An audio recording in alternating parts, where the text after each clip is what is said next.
Hello दोस्तों, कैसे हो? उम्मीद है मस्त होंगे और अपनी पढ़ाई में व्यस्त होंगे। अपने जो प्रथम श्रेणी व्याख्याता एग्जाम के लिए प्रथम प्रश्न पत्र देख रहे हैं, जिसमें राजनीति विज्ञान के बड़े ही इंपॉर्टेंट टॉपिक ले रहे हैं। आज का टॉपिक अपना रहेगा जिसका नाम है संघ लोक सेवा आयोग। इसके बारे में देखो, यह स्वतंत्र व संवैधानिक निकाय, ये ध्यान रखना, मैंने पहले भी बताया था। संवैधानिक होता है ना, जो संविधान के अंदर जिसका उल्लेख हो उसे संवैधानिक कहा जाता है।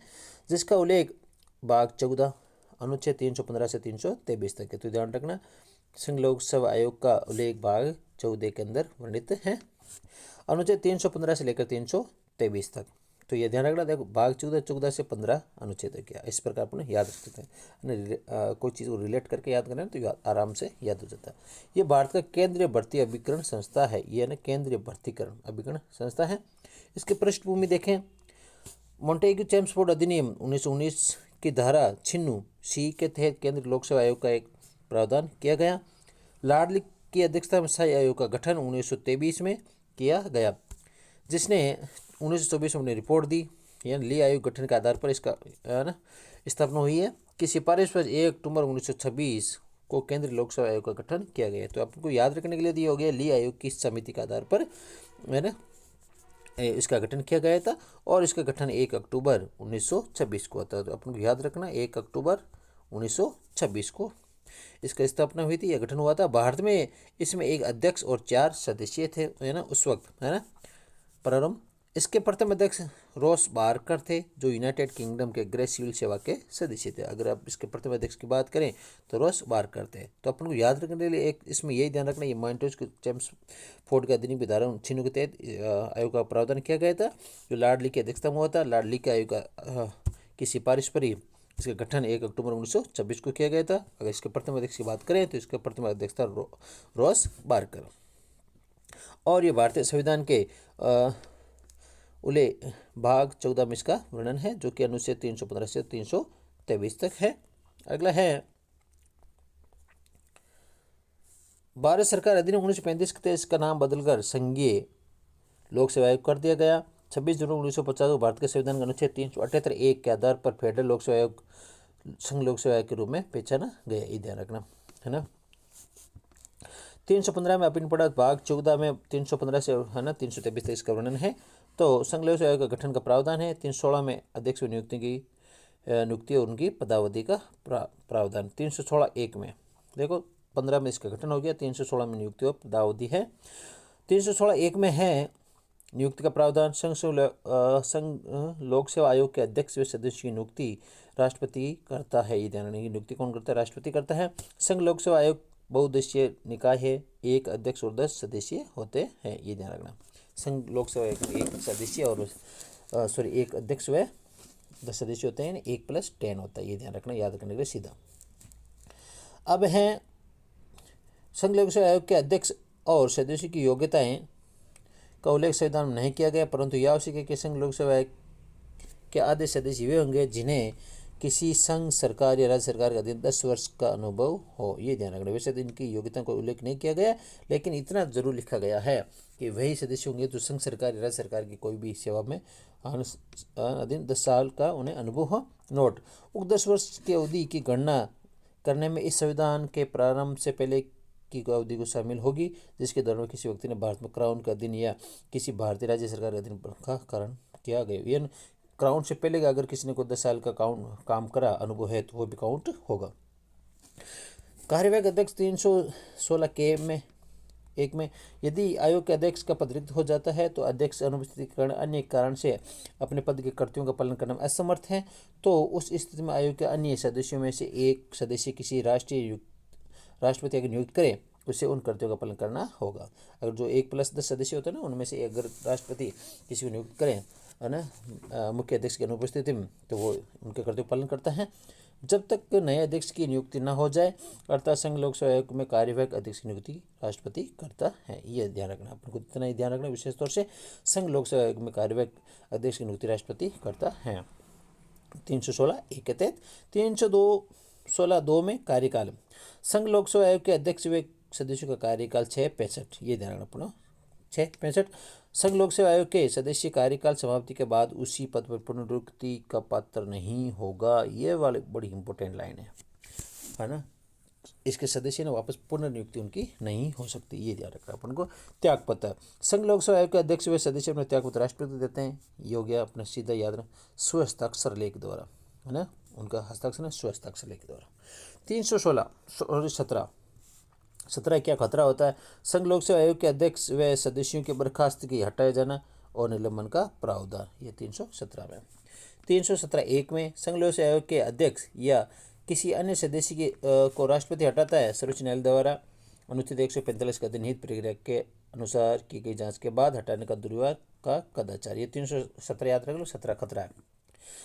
317(2) के तहत संघ लोक सेवा आयोग के अध्यक्ष व सदस्यों की जांच के दौरान राष्ट्रपति निलंबित कर सकता है, उन्हें निलंबित भी कर सकता। कौन से? 317(2) के तहत।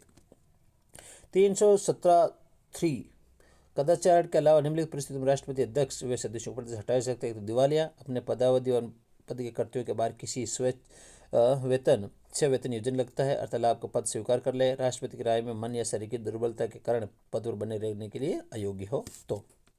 318 आयोग के सदस्यों और कर्मचारियों की सेवा की शर्तों के संबंध विनियम बनाने की शक्ति, आयोग के सदस्यों की संख्या और उनकी सेवा शर्तों का निर्धारण राष्ट्रपति करता है और राष्ट्रपति आयोग के कर्मचारियों के सदस्यों की संख्या और उनकी सेवा शर्तों के संबंध प्रावधान करता है, परंतु आयोग के अध्यक्ष व सदस्यों की सेवा शर्तों में उनकी नियुक्ति के पश्चात अलाभकारी परिवर्तन नहीं किया जा सकता। 316 संघ लोक सेवा आयोग के अध्यक्ष व सदस्य की सेवानिवृत्ति के बाद पद धारण करने के संबंध प्रतिषेध, यानी अगर कोई भी सदस्य अध्यक्ष बन जाता है बाद में किसी प्रकार का पद धारण नहीं करेगा। सेवानिवृत्ति के बाद संघ लोक सेवा आयोग का अध्यक्ष भारत सरकार या किसी राज्य सरकार के अधीन रोजगार के लिए पात्र नहीं होगा। संघ लोक सेवा आयोग के सदस्य सेवानिवृत्ति के बाद संघ लोक सेवा आयोग के अध्यक्ष या किसी राज्य लोक सेवा आयोग के अध्यक्ष रूप में नियुक्ति के लिए पात्र होगा, लेकिन भारत सरकार या किसी राज्य सरकार के अधीन अन्य रोजगार के लिए वंचित। अगर मान लो संघ लोक सेवा आयोग में अगर कोई सदस्य है या उसका अध्यक्ष है तो राज्य लोक सेवा आयोग में भी अध्यक्ष या की नियुक्ति के लिए वो पात्र हो सकता है। ये लिखा 319 में। 320 में है संघ लोक सेवा आयोग के कार्य। आयोग के कार्य संघ की सेवा में नियुक्ति के लिए परीक्षा आयोजित करना, यानी सेवाओं के लिए नियुक्ति की जो परीक्षा आयोजित होती है ना उनमें उनका योगदान वो करवाते हैं। साक्षात्कार के माध्यम से चयन, सीधी भर्ती इंटरव्यू के माध्यम से का चयन हो सकता है। सिविल सेवाओं में संबंधित अनुशासनात्मक मामले, सरकार के अधीन विभिन्न सेवाओं पदों के लिए भर्ती नियम बनाना और संशोधन करना, पदोन्नति, प्रतिनियुक्ति, आंदोलन पर अधिकारियों की नियुक्ति, भारत के राष्ट्रपति द्वारा आयोग की निर्दिष्ट किसी मामले पर सरकार को सलाह देना। अनुच्छेद 321 में संघ लोक सेवा आयोग के कार्यों का विस्तार करने की शक्ति, संसद विधि बनाकर संघ लोक सेवा आयोग को अतिरिक्त कार्य सौंप सकता है अर्थात उसके कर्तव्य को विस्तार किया जा सकता है। किस व्यय का प्रावधान तो 2-2 रुपये जोड़ कर करता है ना। तो संघ लोक सेवा आयोग के अध्यक्ष व सदस्य के वेतन, भत्ते, पेंशन सभी भारत की संचित निधि पर भारित होंगे, ये ध्यान रखना है। संघ लोक सेवा आयोग के जितने भी खर्च हैं, पैसा और पेंशन जो भी है वो भारत सरकार की संचित निधि पर भारित होंगे। 326 संघ भारत लोक सेवा आयोग अपना वार्षिक प्रतिवेदन राष्ट्रपति को सौंपता है। संघ लोक सेवा आयोग संघ सरकार की परामर्शकारी संस्था है। ये संघ सरकार की परामर्श देती है, लेकिन इनका परामर्श सरकार पर बाध्यकारी नहीं है। यदि सरकार परामर्श नहीं मानती है तो इसका लिखित कारण संसद में बताना होगा। इतना कोई इम्पोर्टेंट नहीं है, ये ध्यान रखो अपना। ये राष्ट्रपति को प्रतिवेदन संघ लोक सेवा आयोग अपना वार्षिक प्रतिवेदन राष्ट्रपति को सौंपता है, इतना याद रखो, ज़्यादा कोई इतना याद करने की आवश्यकता नहीं है। संघ लोक सेवा आयोग की भूमिका, रोल ऑफ यूपीएससी।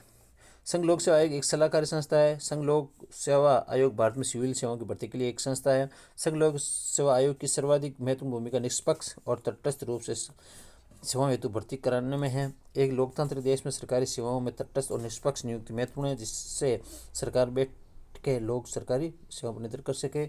आयोग की limitation of UPSC,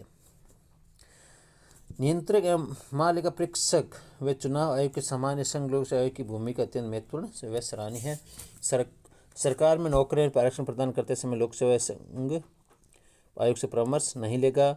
group C व डी की सेवाओं की भर्ती संघ लोक सेवा आयोग द्वारा नहीं की जाएगी। ग्रुप सी और डी की अगर आ जाए सारी भर्तियाँ है ना, सारे ग्रुप की, तो ये देगा सी और डी की एग्जाम ये नहीं करवाता।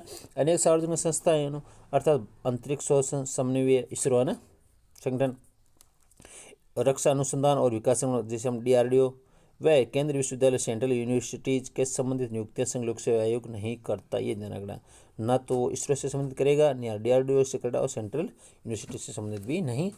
राष्ट्रपति संघ सेवा आयोग के दायरे में किसी पद, सेवा व विषय को हटा सकता है। संविधान के अनुसार राष्ट्रपति अखिल भारतीय सेवा, केंद्रीय सेवा के पद के संबंध में नियम बना सकता है, जिसके लिए संघ सेवा आयोग से परामर्श की आवश्यकता नहीं। इतना कोई भी इंपॉर्टेंट नहीं है। आयोग की स्वतंत्रता, autonomy and freedom of commission.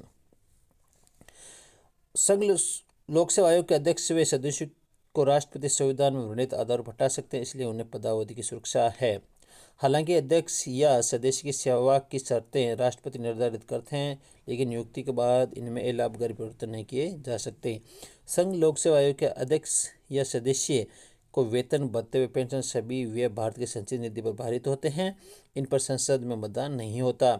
संघ लोक सेवा आयोग का अध्यक्ष कार्यकाल के बाद भारत सरकार या किसी राज्य सरकार के अधीन किसी और नियोजन का पात्र नहीं हो सकता। ये लिमिटेशन है उसकी।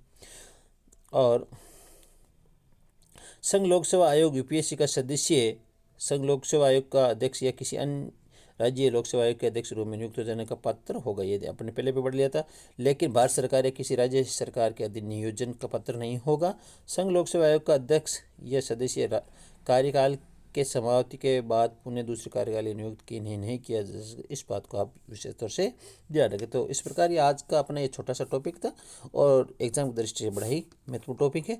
तो एक बार आपको उम्मीद है कि आपको अच्छा लगा होगा, है ना। आप इसे एक बार वापस पढ़ लीजिएगा, एक बार वापस क्लास ले लीजिएगा, आपको आसानी से ये समझ में आ जाएगा। हंसते रहिए, मस्त रहिए और पढ़ते रहिए। धन्यवाद।